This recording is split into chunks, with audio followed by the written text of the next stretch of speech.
imperador, governador no mar, imperador, governador no mar. Olha, Bereque, se levar, orar. Olha, Bereque, se levar, orar. Imperador, governador no mar. Imperador, governador no mar. Olha, Bereque, se levar, orar. Olha, Bereque, se levar, orar. Boa tarde a todos e a todas e a todes. Eu sou Elbi Santos, conhecido dentro da comunidade afro-religiosa como Babá Odeone Bucinã.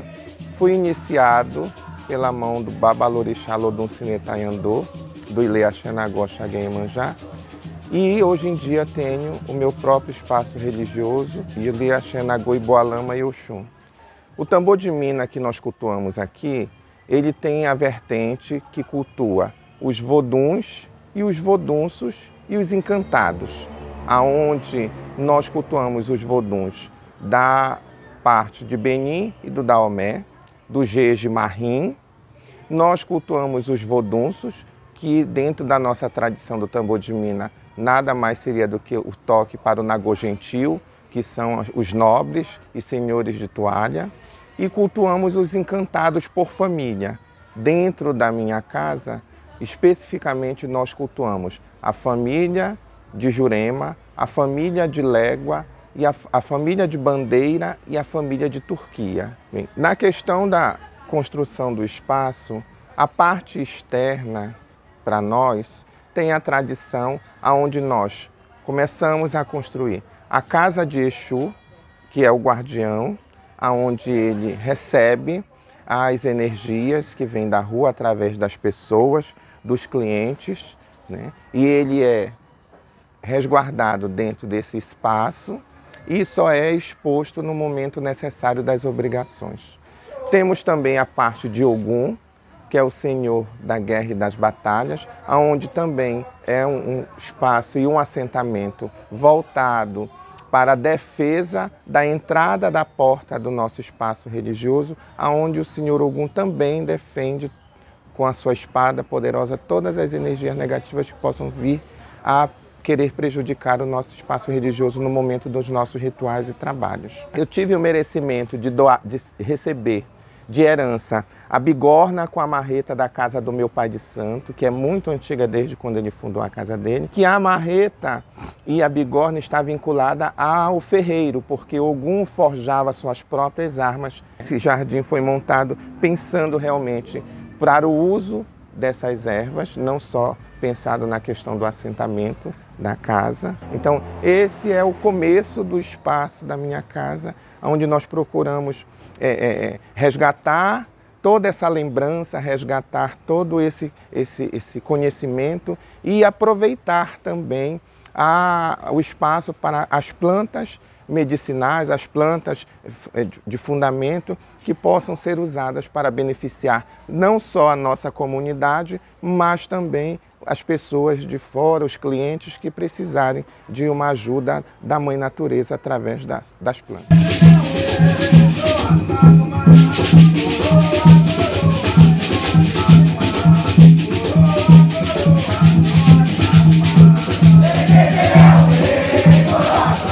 Então nós temos na entrada um assentamento, né, de proteção. Dentro do nosso espaço temos a cumieira, onde a cumieira está voltada para a ligação do itoto, que é o meio da casa, onde se forma um mastro espiritual, por onde sobe e desce as energias de todos os rituais que nós praticamos dentro do nosso espaço religioso, que nós chamamos a ligação do Orum com a Iê, a ligação do céu com a terra, né? Onde existem alguns fundamentos enterrados aqui e depois cobertos geralmente com uma pedra de mármore branca, né? Temos a parte dos instrumentos ritualísticos, né, que nós tocamos e cantamos as nossas doutrinas e rezas cantadas, onde os atabaques, eles também são orixás vivos, porque eles deitam, eles recebem alimento espiritual, eles recebem imolações de animais, eles são consagrados para ter a energia, para que através do som deles, as nossas divindades possam se sentir mais agradáveis para estar presentes com a gente nos nossos rituais. Sejam os orixás, sejam os voduns e sejam os encantados, dependendo muito do ritual que nós iremos tocar. Então nós consideramos os nossos atabaques como orixás vivos, aonde eles têm todo um respeito, e é por isso que eles vivem cobertos, porque nesse momento eles estão descansando.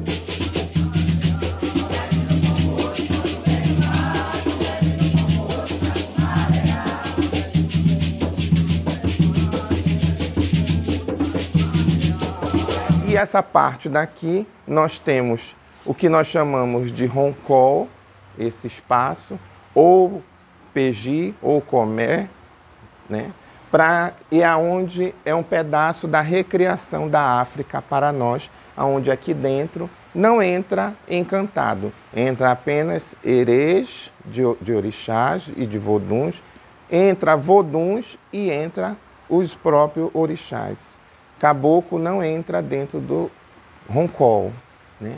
Por quê? Porque ele foi recriado para que nós possamos iniciar os nossos adeptos e para que possa receber as divindades africanas, como orixás, voduns, para que possa vir nos beneficiar e nos presentear com a sua presença nos nossos rituais. E aqui nós temos o espaço do sincretismo, aonde nós temos as imagens dos nossos caboclos, né? No caso daqui de casa, montado por famílias, família de Jurema, família de Légua, né? Junto com a família de Légua, temos alguns pretos velhos, algumas imagens de seu Zé Pilintra, dos malandros, que são entidades que se dão bem umas com as outras. Ali embaixo temos o povo do mar, né? Os turcos, algumas imagens de encantados do mar. Aqui nós temos as duas imagens da Dona Jarina e da Dona Erondina, em tamanho natural. E aqui eu tenho o que a gente chama de altar ou de peji, aonde representa todo o catolicismo e o sincretismo que os nossos ancestrais tiveram que conviver quando estavam na condição de escravos dentro das senzalas e dos engenhos, né? E embaixo nós cultuamos os nossos caboclos. E isto daqui relembra tudo aquilo que os nossos ancestrais viveram quando viviam presos dentro das senzalas e que eram obrigados a louvar o patrono ou a patrona daquela fazenda, daquele senhor de engenho, que geralmente estava vinculado a um santo católico da Igreja Católica. Então, esta parte, ela existe para nós relembrarmos toda essa tradição e todo o sofrimento também que o nosso povo passou nesse período. Com relação ao meu pai de santo, Babalodum Sinetayandô, no período que eu fui para a casa dele, ainda sem conhecer muita coisa, ele começou a me ensinar o que era realmente um espaço religioso. Então, o meu pai de santo começou a me ensinar toda essa preparação de terreiro, toda essa organização, os lugares aonde devem ser colocados, aonde fica Exu na frente, geralmente é na frente porque ele recebe toda a questão da energia da carga negativa e rebate de dentro dos nossos terreiros. A questão da separação, de que orixá não se mistura com encantados, não é possível essa mistura, por isso que o roncol não se pode entrar caboclo dentro. A questão dos voduns, que alguns voduns podem estar vinculados a vodunços, onde o vodunço pode entrar no roncol, né? Mas o caboclo não, como eu já disse. Então, essa organização, ela vem tanto através do conhecimento que é adquirido pelo nosso zelador de santo e também pela orientação das nossas próprias divindades. Muitas das vezes essa orientação vem através do jogo de búzio e outras vezes vem através de sonhos, de vidências, de escutar, de sentir, porque cada um de nós tem uma mediunidade única. Na questão dos nossos rituais, especificamente nos rituais que eram praticados na casa do meu pai e que hoje eu pratico aqui em casa, nós também temos uma hierarquia de vestimentas, de lugares na fila de filhos de santo, porque nós entendemos que quando nós vamos participar de um ritual, nós montamos um cortejo sacerdotal e espiritual, onde esse cortejo ele começa com o dirigente da casa, vestido adequadamente, dependendo dos anos de feitura que ele tem ou de preparação. Nós recebemos o que nós chamamos de roupa sacerdotal, onde as nossas batas são na altura do joelho, porque nós pagamos 7 anos de feitura. Nós podemos já dançar de sandália, nós podemos usar o gobi, nos casos do ritual de candomblé, e as nossas guias dos orixás de 7 pernas. Na questão do vodum, a tradição conta que o ritual de vodum que nós praticamos proveniente da casa do meu pai, não se dança de cabeça coberta. Então, automaticamente, não se usa nada na cabeça, nem o homem, nem a mulher. Mas também usa batas compridas, de acordo com a idade, usa os rosários de 7 pernas dos voduns da pessoa, né? Dança-se de sandália e não se usa o adijá, aonde no ritual de orixá existe o adijá, que é balançado para que possa compor o som para a chamada e guiar os orixás no salão. No tambor de mina, para vodum, nós não temos a prática de bater adijá para dançar com os voduns, porque dentro da tradição de mina, os voduns têm mais um pouco de autonomia do que o orixá. E é por isso que eles não precisam de uma sineta ou de um som para orientá-los. Até porque o orixá dança de olho fechado e o vodum dança de olho aberto. Então essas diferenciações vão mostrando que cada ritualística tem a sua forma de dançar, a sua forma de se vestir, a sua forma de se manifestar as entidades e divindades e a sua forma de se cultuar essas divindades. Então, quando se forma um cortejo sacerdotal, todo esse cortejo é composto de pessoas com cargos mais antigos, de pessoas com cargos mais recentes e de pessoas que não têm cargo, e aí a gente consegue identificar na vestimenta dessas pessoas no momento em que esse cortejo entra no salão para dançar o ritual. E essa parte daqui é o que nós chamamos de sala de consulta, aonde aqui é como se fosse o confessionário do terreiro. Aqui eu atendo meus clientes, aqui eu converso com eles, e tudo que nós conversamos aqui fica por uma questão de ética. Aqui eu jogo meus búzios, aqui eu jogo minha carta, aqui eu oriento as pessoas que vêm em busca de uma ajuda espiritual. Tudo começa aqui para que daqui, depois de uma conversa, de um jogo, de uma orientação espiritual, nós possamos passar para esta parte aqui. Que esta parte aqui já são os trabalhos que vão trazer benefício para o cliente alcançar o seu objetivo, sendo que cada trabalho é feito de uma forma diferente porque ele precisa ser feito de acordo com o objetivo que o cliente está buscando.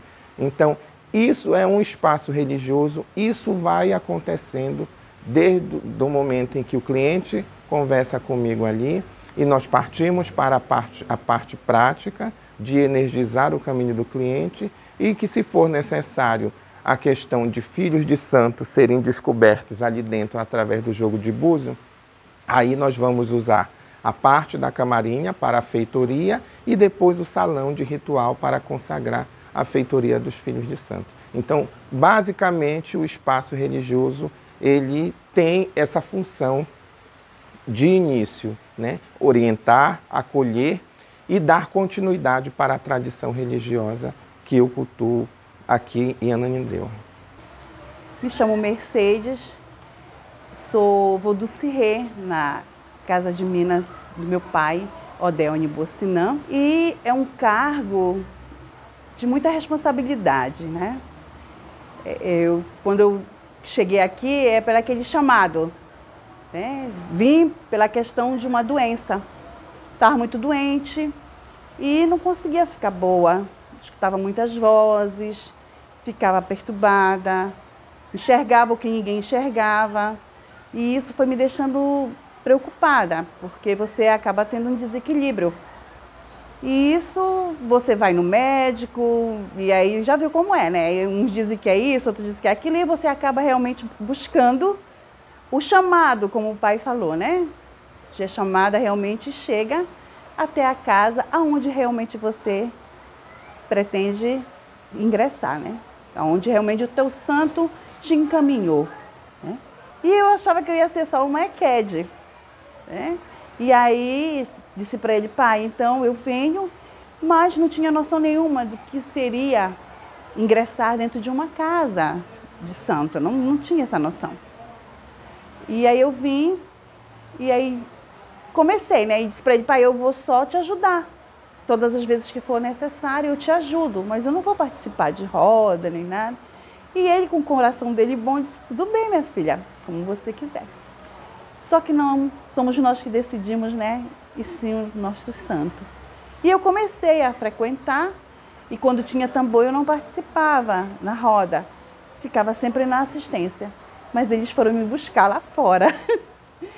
E eu acabei realmente participando do tambor, que eu sou rodante, e ingressei definitivamente dentro da nação.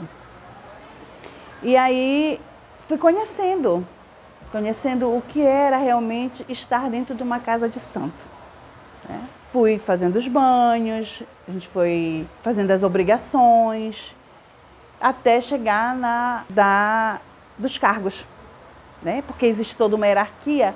Você começa, né? Como se fosse, eu vou te dizer assim, como se fosse uma escola. Você vai para o jardim, vai no pré-escolar e vai até chegar na universidade, né? Como cheguei até agora, ser uma Vodun-Se-Rei, né? Tendo um cargo importante dentro da casa do meu pai, né? Então isso levaram anos, não foi da noite para o dia, foram conquistas. Nós também temos um grupo de estudo, porque nós precisamos desse estudo, nós precisamos manter a memória da nossa religião viva. E para que isso fique registrado, nós precisamos fazer esses estudos. Nós nos reunimos nas quintas-feiras aqui no barracão, para que a gente comece a cantar, a conhecer a nossa cultura. E nós vemos que isso é muito importante para o resgate. E com isso, nas horas dos rituais, nós sabemos o que estamos cantando, por que estamos cantando e para quem estamos cantando. As danças, por que vamos dançar nesse ritmo? Por que nós vamos cantar nesse ritmo? Então, tudo isso é aprendido. Nós não vamos para um barracão só para receber entidade, nós vamos para um barracão também para o aprendizado.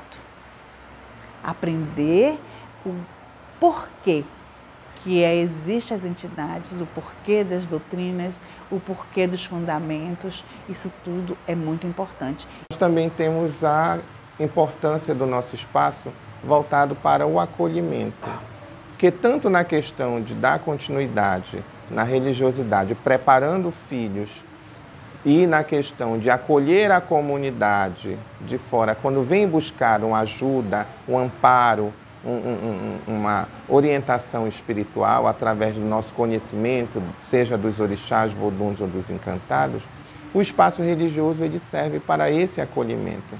E o papel do espaço religioso é justamente buscar essa harmonização de energia do espírito da pessoa, independente dela ser da nossa religiosidade ou não.